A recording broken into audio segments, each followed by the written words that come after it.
got 2 this year. 1st and 10. Here in the third quarter, Bourget still in at quarterback and just gets sniffed out by Nick Jackson. What? I mentioned timely blitzing from Lou Esposito. Not a bounds. 2nd down. There's very few Shannon in the lineup for Iowa. Pittman as a young defensive lineman getting more and more run. More get. Two inside linebackers. Watch Jackson this time. He defeats the block and gets there before the play even gets started. A couple of hundred down to the 28. Knocked backwards, no gain. Well done, Nick Jackson. You are listening to the Rack Radio Podcast. Get ready. All right, so this is episode number 2 of Rack Radio. I am Ed Miller. We are here with NFL linebacker slash longtime client slash OG to the warehouse, Nick Jackson. The Rack. That's right. So, man, a long time, long journey. I know. So we're going to get into some stuff about like your career and everything like that. But just from my memory, I want to go back and talk about like, I think you walked in here the first time 2016. Yeah. 2016? Yeah. So you were a freshman or eighth grade? Yeah. 10 years ago. Yeah. 2016, I would have been a freshman. So a freshman. Yeah. Okay. At Lovett. Yeah. Freshman at Lovett. 2 sports star. Yep. Football, basketball. And we were just joking about this downstairs. Like, bro, how much do you weigh right now? 230. Okay. So you were all of, you were like 5'6", 5'7", $140, like soaking wet. And we were just joking about the bench, like struggling, trying to hit 135 on the bench. I remember I sent you a picture of it. Yeah. Like, before we even got like the downstairs at the rack. Yeah. Like, there's a barbell. There's like a 145 plate on each side. And I'm just like feet out, just dangling. Yeah, legs are out. We set it down there. Like you had the knee-high socks on. Like, yeah, I've got a video of that somewhere, like on my phone. I gotta find the video. I'll find the video of it because the picture is hilarious. The picture is funny, but the video does it more justice. And I say that because you were one of the first kids that like really came in here. Like you said, we didn't even have the downstairs at the time. It's just upstairs. You came in here and you really bought in like day one. And it's funny to talk about you struggling hitting like 135 just because of how strong you are. And like, so like a part of that first, I was thinking about this morning driving on the way in, that first, and it's funny that you wore the shirt. The first college combine class I did here was your class, 2019. And 2019, so that's 7 years ago now. Yeah, that's crazy. Which is crazy. But 2019, and think about this, because this is actually what I was thinking about coming in here. So you, Kyle, yep, JD, yep, Siler, yep, Dean, yep, Jared, yep, KJ. yep. 7 guys from that first class. 3 of y'all are in the NFL. Yeah. So think about that. Like that is, and look, I take 0 credit. I take no credit and I take no blame. So the motherfuckers that like, faded out, like that ain't my fault. But so think about that. 3 dudes from the same gym. Yeah. That trained together and have still trained since then. Yeah. That are in the NFL now. Like, that's a crazy story. Like, I think the cool thing about it, too, is just, like, how much we all, like, bought in. Like, we all played, I mean, for the most part, we all played, like, basketball. Yeah. So then, like, we were going back and forth up until February. Yeah. And then from February until June when we were reported, like we all like took pride in like competing against Yeah. each other. Like, Yeah. we all showed up. Like we had like 4 different schools we were all coming from, but we all like met here same time. Yeah. Group chat. Like we were out there competing, and like it's crazy, just like a testimony to you and the program because how ready like we were when we got there. Yeah. And what's crazy also about it too is you think about like even guys who didn't necessarily go to the league, like Jared Raymond. He started out as a walk-on. Right. His last 2 years, like, had a scholarship. Yeah. Like, he played in some games. Like, that's hard for, like, a walk-on story. Like, KJ, he started, I think, about 2 or 3 seasons. Yeah. And ACC and Big Ten ball. Like, Siler, he transferred from Penn and was getting snaps at Duke. Yeah. ACC. And so, like, not to interrupt you, but I say, like, people that burned out or whatever, like, that's just a joke. Yeah. Like, these guys went on to play. You know, like you said, Jared went on. He was a walk-on at Virginia, got a scholarship, then was an assistant. He was a GA right there. KJ Wallace, you know, played football at Lovett. Did KJ play basketball? Nah. No, okay. Yeah, he ain't got that. So, but went to Notre Dame, played at Notre Dame, got a degree from Notre Dame, transferred to Georgia Tech, was a 2-year starter at Georgia Tech. Yeah. Got a degree from Georgia Tech, and then went and played at UCLA. So, like, these guys played big-time college football. Yeah. It's us going at it every single day, and then, like, it really started, like, with that preparation. Like, we called it a college combine, and it's literally just, like, it prepared us for the discipline, like, to get here every single day. Like, it was harder to get here than it was to get to the weight room in college. Yeah. You know what I mean? Like, we all got to drive here from school after school, and then, like, when we get here, we're all competing. We're used to the competition. Like, and I think that's where you get better. Like, you have a great coach, and then you have the discipline of everyone getting there, and then that program just builds like competition. Iron sharpens iron. So talk about that a little bit, because you guys all grew up together. Yeah. And played against each other, Yeah. or with each other, and then played against each other when you got into high school. So like, because you and KJ and Siler went to Lovett. Yep. Jared went to Pace. Kyle and Dean went to Marist. Yeah. And who am I forgetting? JD went to BT. Yeah. So, like, but you guys all grew up and played together. So we met JD through the basketball circuit. Like, we like early on, like 3rd, 4th grade, we played basketball together.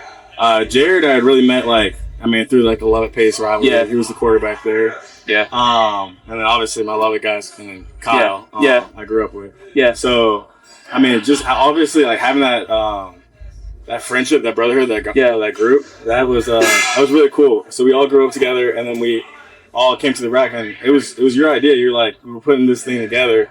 Let's see what we can get from it, you know. And then we all kind of came in, and we all just attacked it. Every single day was super fun. Like, there was creative competitions just from, I remember like the getting up when chasing each other. Like, reactive, proactive. Yeah. And then we're pushing sleds, and then we have like pull-up competitions. Yeah. And all these things. So I did this when we started this back in 2019. Like, everybody looked at me like I was crazy because I didn't charge you guys. Yeah. And I wanted to do that because I wanted to show, like, you guys, but also your parents. Like, I wanted to show value. Yeah. And you know me, you've been around me long enough. Like, it's not about the money for me. But I wanted to show value in what we were trying to do. Yeah. And I wanted to be able, like, you guys had and you still have it, like your own individual binder, and like we had everything programmed out in there. And I wanted to be able to take all that and then just kind of be like, here, you know, and to show. And so when we started, y'all were just finishing up basketball. I think Siler and Dean were playing baseball at the time, so they got a later start than all of y'all. But it was you, Jared, Kyle, and JD and KJ started in like February of 2019. Yeah.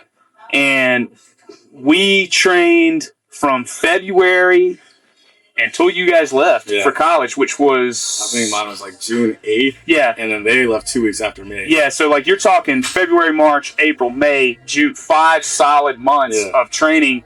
And I don't think you guys missed...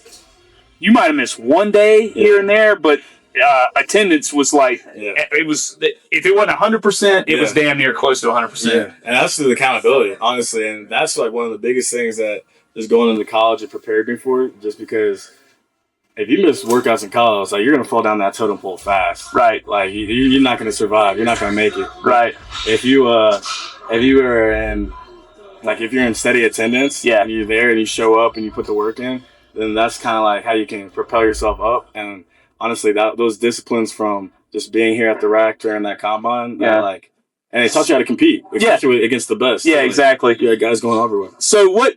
Because you're a weight room guy, so like you like the weight room, which is not the case for everybody. But you like the weight room, and so I know we would talk about stuff that you were doing out there at Lovett, and stuff like that. And but in comparison, and I'm not, it's you're comparing apples to oranges, you know, because and it's not a knock on high school strength and conditioning. I think people get. Especially parents kind of get like, we're like, it's everyone kind of doing the same thing. And I always tell parents like, but what you don't understand is I don't have, 300 kids that I got to look after in here at the same time. Like we can individualize stuff a little bit more, but that's not don't knock high school strength and conditioning because it's a completely different ball game, so, but from a training standpoint, did you guys do a lot of the stuff like we were doing here, like with the chains and the bands and stuff like that? Or? No, not at all. And in high school, I mean, like you said, like I loved my strength coaches in high school, and I thought they did a great job with what they were giving. But at the same time, like when you're here, it's individualized, it's personalized, it's catered towards you.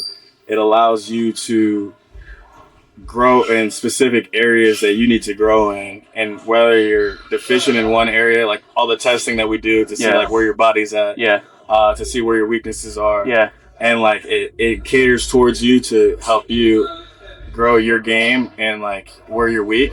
And versus like in high school, it's like if we're having a leg day, like everybody's gonna squat, everybody's gonna do this, everybody's going 85%, everybody's doing this for 3 or whatever that might be.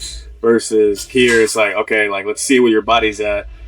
Let's attack it right here. Let's work on these muscles today, these muscles tomorrow. And then like it's like a personalized program that makes you the best athlete you are, because not everybody's body grows the same. Right. Yeah. All that stuff. Well, not everybody responds to the same stuff either. So like, and we've gotten even more technical with technology here since then, like with the force plates and the 1080 stuff and the Proteus and stuff like that. And so everything here. This is like in high school, it's like I feel like Lovett has the best room. They got a really good weight room out of all the private schools, and like I mean, they don't have half the stuff that we have here. Like, we didn't do chain stuff. We didn't do like Proteus. We didn't do, like I don't even know half the names of the you had talked about doing like the speed work and stuff when we were doing that first college combine, and we try to do a lot of change of direction work, and we try to implement games and tag games and stuff like that. And you guys would get really into that stuff when we were doing it, and I've got all those videos still. So like we need to upload those videos and like put those videos out because they're great. But the one. So two things that I remember like vividly from that first college combine class were, one, you squatted like, and I got it filmed, and I found it like a couple of weeks ago. You squatted, bro. It was like 550. As a senior in high school.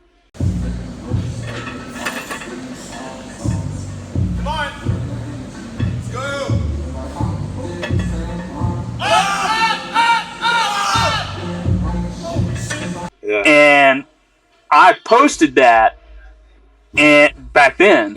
And you get the, people are like, well, he didn't go ash to grass and, this and that. And you go back and I went back and looked at it when I found it. And, bro, you were parallel, maybe a little below parallel. Did you go ash to grass? No. But also, like, I say to people like that is like, how many times you had 550 on your back, exactly. and as an 18 quarter squatting. Yeah, and as an 18-year-old kid having 550 on your back, it just says a lot for, you know, how hard you were working. Yeah, I mean, I think that's a testament to you too. Like, I mean, coming out of basketball season and getting to 550 before I went to college, like, I mean, just all the work that we put in, and you know, from just like the single leg stuff to 2-leg stuff, like it just built all that strength. And we had just gotten that, or not just gotten, but we started using that inverse curl too a lot. You remember that because y'all hated that? Yeah, I do remember. The Nordic, yes, that was terrible. Yeah, you hated that, and then the other video that I found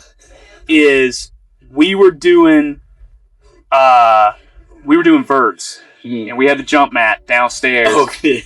And you. Get on this for about yeah. Get it, Nick, yeah. 33. 31-6. At the rack. We're working, baby. Let's go. You had been hitting 34. And when I say hitting 34, at that point, you were how tall? 6'1", 6'2"? Yeah, 6'1". 225, 220? Probably around there. Okay, so...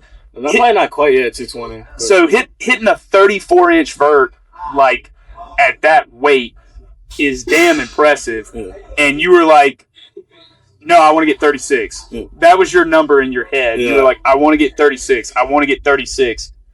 We jumped, and you just kept jumping. Yeah. And you hit 35. I filmed 35. Yeah. It was like 35.5.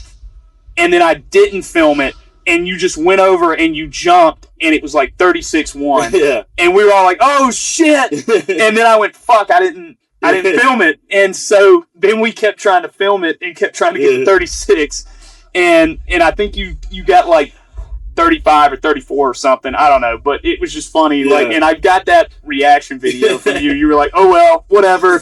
Like, and so those two things are what stuck out to me about that 2019 class. And then, so fast forward, you get to Virginia as a true freshman. You basically play the entire year, and you're basically a 4-year starter. I mean, at Virginia. Yeah. And so what was that like? You know, going in as a true freshman, and you're playing and you're asked to contribute. Yeah, it's kind of funny because it's like, I think when me and Kyle were talking about it like a while ago, almost like when we were going into college, it was like I low-key kind of felt like I was like, I don't know if I'll ever play football again once my high school, because you hear just all the stories about just like dudes go to college and you never hear of them again, right? I got there, and then just the weight room stuff kind of came naturally, and then I feel like that's kind of how you gain your trust and your little respect. Yeah. And then just got there and just kept on competing, and I found my way onto the field, just got to make some plays. Yeah. And then some guys went down ahead of me, and it was kind of next man in. Yeah. And I feel like after there was next man in, like, I could give the job back, or I could just take it and run with it. Yeah. And, who were some of the guys that were there when you? So I had Jordan Mack, who was the starting Mike, and he got picked up by the Panthers. And then I had Rob Snyder ahead of me. I had Zane Zandier, who got picked up by the Eagles and then played in the UFL for a little bit. Yeah. So those were the main three guys ahead of me. Yeah. And you were, so when you got there, I just remember you coming. So it was a weird year, your guys' freshman year, because it was 2019, and then of course going into January of 2020, and then February, and by that point, like, COVID had kind of taken over everything, and you guys came home. Yeah, like they sent you guys home from school, and the first place you guys came were here. Yeah, and some of you guys brought people with you, which was awesome. Yeah. But when you got back, I just remember, how much did you weigh? Do you even remember? Probably like 235. Yeah, you were massive. Yeah. Like we talked about this the other day. Like, you were massive. Yeah. Like, you looked like you didn't have a neck. Yeah. But it was just crazy to see like that, because you're only talking if you reported in June, say July, August, September, October, November, December, 6 months, basically, and you were huge. And so was there like an emphasis on, was it just push as much weight as you can, basically, or?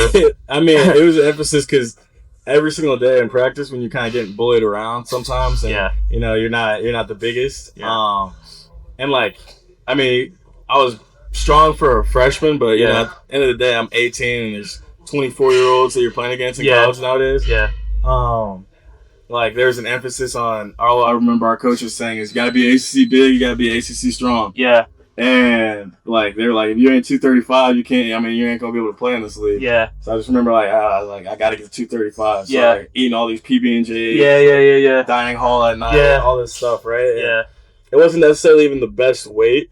I could manage with it, but it wasn't like, I wasn't where I wanted to be with like lean wise. But I just remember I was like, I gotta get bigger, I gotta get stronger.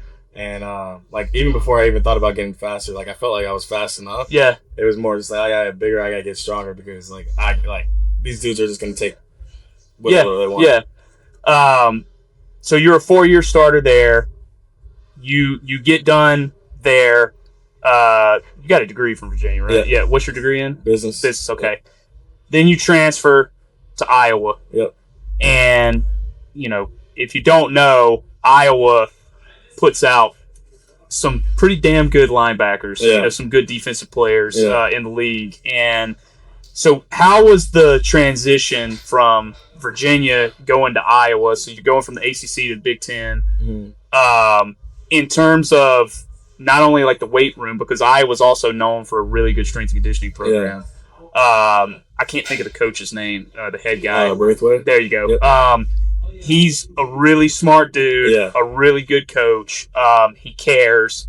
How was it like transitioning from Virginia to Iowa, just as a whole? It was great. I mean, I felt like the culture just at Iowa just fit me perfectly, right? And I felt like that's exactly what I was looking for when I got in the transfer portal. Just like a program that was, you know, more established at that point in time. And you know, they had everything I was looking for. I felt like I was going to get the development. I was going to get the football aspect of it. You know, the sold-out crowds, the big games, playing the big moments, and just learn. So, I mean, between the coaches and the strength coaches, like I just felt like that was the perfect spot for me. And I think that, I mean, my time at Iowa, I feel like that helped mold me to get to the league. I mean, look at your career. So, like we were just talking about it before, like, career 555 tackles in college. Career, this is like it's a cool stat, but this is like the most obscure stat ever. So like if you ever ask someone who's played in the most games in college history, it's this guy sitting right next to me. So how many? It was 73 games. So like, and we were just talking about this. You know, we don't know how long that'll stand with this transfer era and everything like that, because you got guys playing 8-9 years in college now. But you know, but 73 games, bro. That's a lot of games. That's a lot of football. And you finish up at Iowa. You know, you go and you do combine prep, stuff like that. You get ready for the combine, and you get ready for the draft. And how was that experience in terms of like, because you were back here, obviously with your family and stuff for the draft and stuff. You had a couple of, you go undrafted. You got a couple of tryouts. Baltimore. And then Tampa. Okay. Did you have one with the Giants? I was going to go to New York, but I ended up going to Tampa instead. Okay. So you get signed as an undrafted free agent with Tampa. You're on P squad, but then middle of the year, like you get called up, and you were up. How many of the last? 3 games. 3 games. Okay. So, how was that experience like? You know, going down to Tampa, you know, kind of getting your feet wet, so to speak, you know, down there with the guys and stuff like that. And you're practicing against these guys every day. And so how was that? I mean, it was unbelievable. It's honestly like, like looking back on it, it's kind of surreal. Just the journey from Murphy Candler football, just to having a start on against the Falcons on Sunday Night Football. I mean, that was pretty. Like, it's been pretty cool, and my dad told me a quote like when I was younger. It was like, it's a kind of cliche, but it takes a village to raise a child. Yeah, and like I do really believe like it does take that village, and so many people that like poured into me, caring about me. Because there were so many times where like I just could have quit. Like, on draft day, I didn't hear my name called. Yeah, like you said, like I had the most games, tackles in college history. So I'm like, well, it's kind of at that point. It's kind of like you got nothing else to prove. Yeah, like, and it's like, well, fuck. Yeah. Like, what do I, what do I do? Mean, like my measurables aren't like I don't have first round measurables athletically, but I mean I feel like the tape will speak for itself. Exactly. So, I mean, I just from that and then not getting signed and then having the tryouts and then, trying to figure out where you're going to go for tryouts and then having a great preseason. And, going through it all, like there's so many times where you could just let go. But, I mean, it's a testament just to like the people in my corner. They keep reaching out and keep pushing me, honestly. And, I'm really thankful for that. And then like just my love for the game, honestly, at that point. Like, as well as anybody, like when I get in here, like I just love to compete. Yeah. Everything turns into a competition. Everything turns into a competition. Whether, I mean, we're doing pull-ups or something. Like whatever you're doing. Yeah. I don't care what's on my card. I want to do what you're doing. So exactly. I can try and do it better than what you're doing. And that's that. I think that's just a testament, one, to you, but also you just talked about your dad. Like, shout out Doug. Yeah. Shout out Doug. Yeah. Shout out Doug Jackson. That's the OG. The OG parent of the Rack. But like, all you know is hard work. Yeah. That's it. Like, you don't know any other way. Yeah. And I've watched you from, like I said, 9th grade till senior year of high school, and this was another moment that we've talked about in here. Not to go off on a tangent again, but like. The game against Marist, like y'all's senior year, I'm sitting up in the stands with D-Ham and like y'all come out, Lovett comes out on the field to warm up, and Marist is out on the field warming up, and I was like, holy shit, like y'all were so much bigger than Marist. Like y'all were massive, and I was just like, they're gonna maul them. Like they're not gonna be able to hang with them. And I mean, we won't get into that game and how that game ended, but my point in saying that is there was a point in that game where I don't know who was on him. Might have been KJ was guarding Kyle. Yeah, in that game. The iconic moment. Yeah, and he kind of got mossed a little bit. And we're not shitting on KJ, but and I'm not gonna say what was said on the sidelines or that was told to me on the sidelines when y'all went off, but I believe it was something around the effect of like, fuck it, put me on him. Yeah. And that speaks to your work ethic and your character of like, you don't care who it is lining up, on the other side of you, put you on them. Yeah. And let's go. Man to man, let's go. Yeah. I mean, that's kind of how I've just, I don't know what it is, like, I feel like I relate to Kyle a lot because he's got that same kind of thing about him. Yeah. And he just got the blessing of being 6'4", 40-inch vert. But I feel like a lot of people lose the game before they even like play a game. 100%. And it kind of relates to the weight room to me. Like that's kind of how I think about it. It's like if I don't put the weight on if I put a weight on the bar and like I don't think I'm gonna lift it, like I'm not gonna lift it.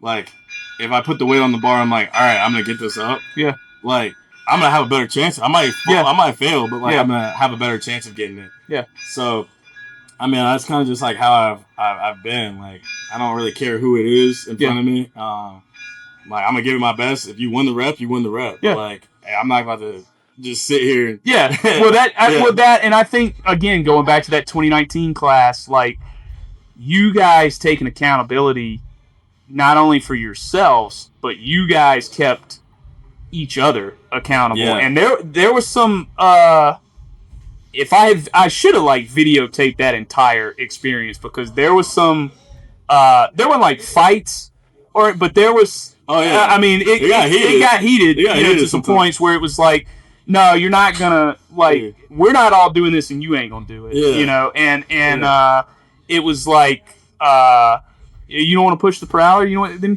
fucking leave.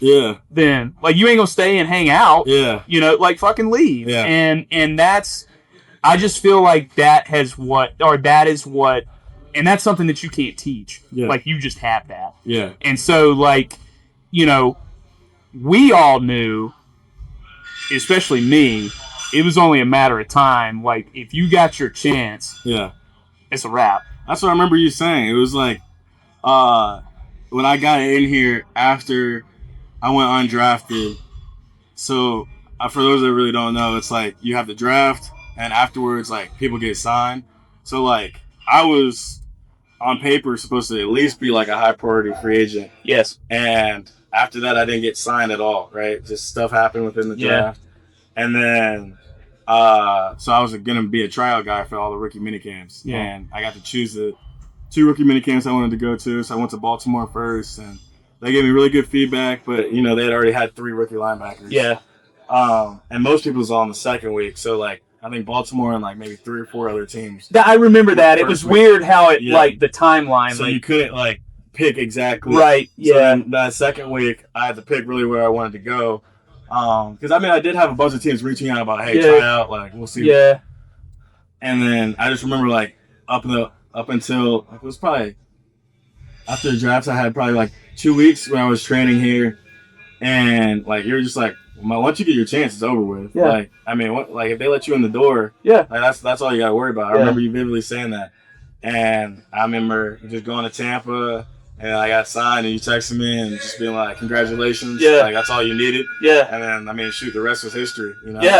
So you were on P Squad for majority of the year, and I'll never forget, I think Doug texted me and was like, hey, he's getting called up. And was it the game against Atlanta? Was that your first? That was the first game I played defense. First game, yeah. So, and was that here or was that in Tampa? That was in Tampa. It was in Tampa, okay. So, I just remember him texting me and going, hey, he's getting called up. And I think I said to him, I'd have to go back and look, but I think I said to him, yeah, man, he's a cockroach. Like, you can't kill a cockroach. Like, cockroaches outlive everybody. Like, and so, and then you stay up, and you play and you get meaningful playing time and meaningful snaps and stuff. And, playing down there for, a head coach that's known for defense. How is that playing for him? Like, it's super fun. I think that, we blitz, we drop hot zones. We do everything that's fun. Like, you just gotta be smart. Gotta be a smart player. And you just gotta make plays. In space and in the box, everything. You gotta command the defense. Definitely puts a lot on the linebackers, but you wouldn't want to like when you're out there, it's fun. Like, you get a chance at linebacker to basically do everything. Like, be up on the line of scrimmage. Be out. Exactly. Get to play man to man. You know what I'm saying? So it's like there's a lot you get to do, and then obviously having a season where you get to learn from Levante David, Deion Jones, Anthony Walker, Travassia Dennis, like those guys right there. Like, it was super cool because I grew up like Deion was hometown hero. Deion was here. And Levante was the guy. He's been a standard for in the NFL for 14 years. And I wouldn't even it's crazy how he has the title like most underrated player of all time, but it's like I don't even see him as underrated. But just the way he just knows the defense, the ins and outs, and like how the high level I can still play at. It's crazy. So just getting to sit back and honestly like learn from them from a little bit too, like that was just a super cool experience. Like I feel like my knowledge of the game kind of expanded. So then when I get back on the field, like I know more, I can play faster and process more, and just see things in the way they saw. What is couple of we got about 5 minutes here left, so and I want to get you out of here. Couple of rapid fire questions here. So, what was your? Because I already know the answer to this one, but what was your welcome to the NFL moment? Which answer do you know? Being on a kickoff on didn't you tell me that on didn't you get lit up on a kickoff or punt return or on punt? On punt, yeah. We were playing the Titans, and we had a punt, and the dude just came up. I forgot who it was. Somebody was next to me, and on our team, and I actually do remember who it is. I'll keep names out of it. Yeah. But talking a lot of trash to the guys that were like on the other side on punt return. Yeah. And I was just like, all right, like this is like fourth quarter, and preseason, like everyone's dog tired in the fourth quarter because everybody's taking like crazy amounts of reps, defense, offense, everything. Yeah. So I'm like getting in my stance, and that dude's talking. He's like, oh yeah. Yeah. The dude wasn't even blocking. They weren't even blocking each other. Yeah. The dude that he just pissed off was blocking. Yeah. So then he came and just, boom. Yeah. And I just was like, just sitting there taking it. I'm just like, bro, I gotta get off this block. I gotta get on the field. Yeah. Please call fair catch. Yeah. All this stuff. Yeah. I'm dog tired. All this stuff. Yada yada yada. Yeah. But yeah, like that was my welcome to the NFL moment. I was like, okay. Well, that's the one I knew about. Yeah. What is your welcome to like? I mean, probably. What else? I mean, there's been a lot. Probably in practice too. I remember there was like a play where Baker was scrambling a little bit. Yeah. And then like he was kind of stepping up, and looked like it was like this 50 yards of grass. It felt like it was just me and him. Yeah. 1-on-1. And obviously you're not gonna touch the quarterback in practice, but like it's like would you have made the play? Yeah. But before he got to the line, he like threw it, but like his eyes were this way. Yeah. And he threw it that way. Yeah. It was a touchdown. Yeah. And I was just like, did you just no look that? Yeah. He's like, welcome to the league. Yeah. I mean, I'm like, dang, all right. Yeah. Well, you also got to go up against, like Mike Evans and stuff like that too, and try to tackle those running backs and stuff. Yeah. But what is your? I'm trying to think of. We're gonna try to do this with these when I get some guys on here, like, because I always want to know what they hate, like in here. Like, so what is your least favorite exercise?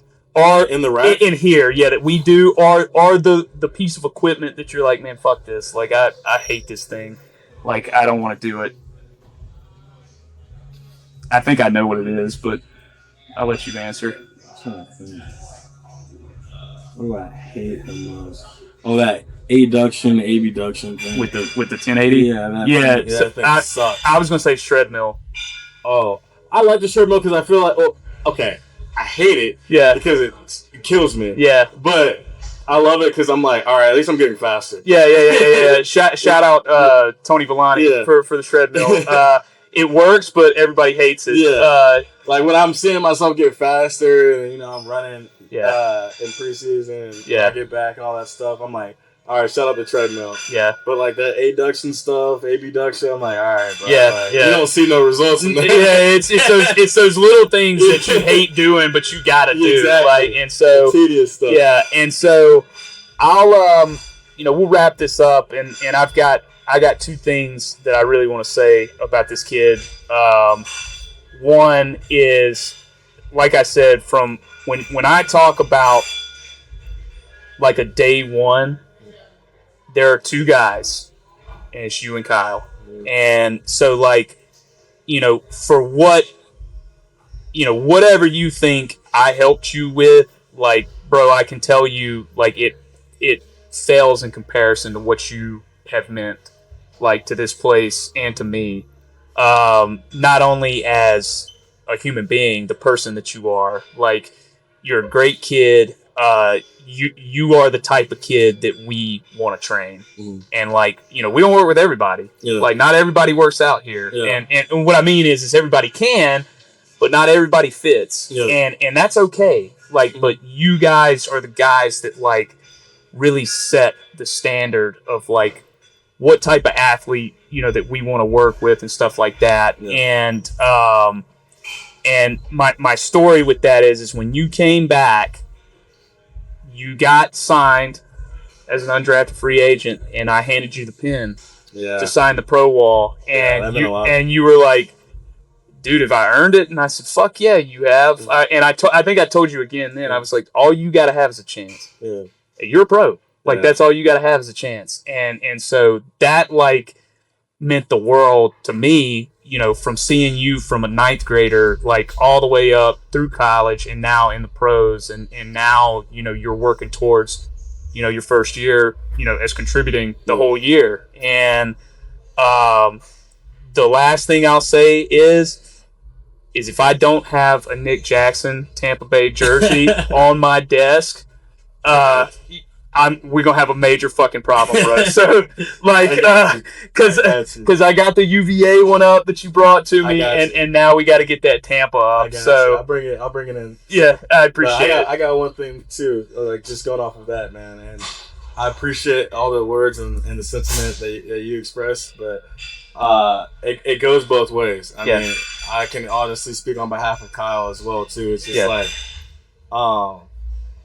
if you want to coach, if you want a trainer, like you can go a lot of different places, and there's a lot of different gyms and all that stuff. But if you want someone that's gonna treat you like you're one of his, like your family, you're his child, like you're a mentor, like honestly, like you're the guy. You know what I mean? And I think that like it was more than just like you were just a coach to us. Like it was like you poured everything. Like we were one of you. Like we were part of the family. Yeah. And you were part of the family. Like there was no doubt. It's like whenever we got a chance to train, it wasn't like you get texts from all these gyms. It's like, hey, like come to this gym. It's like, no, we're going to the Rack. Like, because that's where family is. That's who molded us. That's who made us.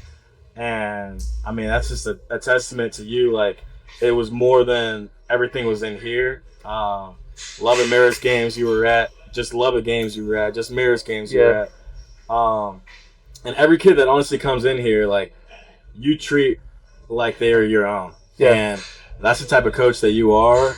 And like you said, it's never been about, the money to extent, you got to pay the bills. But but it's always been about, the kids, and you want and derive, like, enjoyment from kids getting better and them making plays and them pursuing their passions and them hitting their goals, or adults hitting their fitness goals. And like your clients means a lot to you. And I don't even think that you view them as clients. You view them as like your own. Like the Rack is a family. It's not a gym. It's not like going to, Lifetime Fitness or something like that. Like it's going to like a home where everyone's here together and everyone's working together and everyone's chopping it up with each other. Yeah. That's the community that you've built here, and I'm really thankful to be a part of it. I'm really thankful for everything that you poured into me. Yeah. And that all just means a lot to me. And shoot, your family. Well, I appreciate it, brother. And I'm looking forward. We got a long way to go. Yeah. Like this is just the start. Yeah. So, be on the lookout for Nick, cracking heads again coming up in the fall. So, but we got some more training to do, and we'll end it there.